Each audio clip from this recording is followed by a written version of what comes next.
Vladimir Putin is inventing out of thin air threats to his country. Right?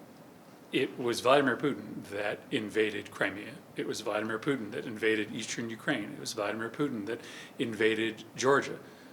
Ukraine, the United States, NATO, we pose no threat to Russia.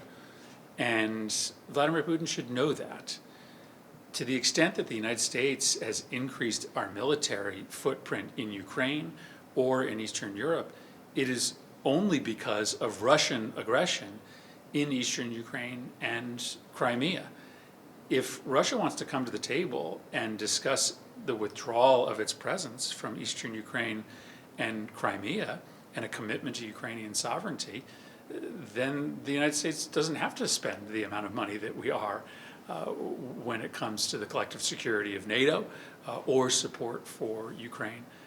So this is all about a set of grievances that simply don't exist other than in Vladimir Putin's mind. The United States believes that it should be up to Ukraine as to how they structure their political and security alliances. It shouldn't be up to us, and it shouldn't be up to the Russians. So we will support Ukrainian self-determination with whatever support and material that is requested from the people of Ukraine. You know, we are very concerned with what we see, which is this massive Russian buildup along the borders and a sort of hybrid warfare where we see, as an example, the cyber attacks this week. So the United States is responding by helping Ukraine even more. We were already providing Ukraine assistance, around $450 million last year, in terms of defensive military assistance, some of which is lethal. We are now increasing that amount.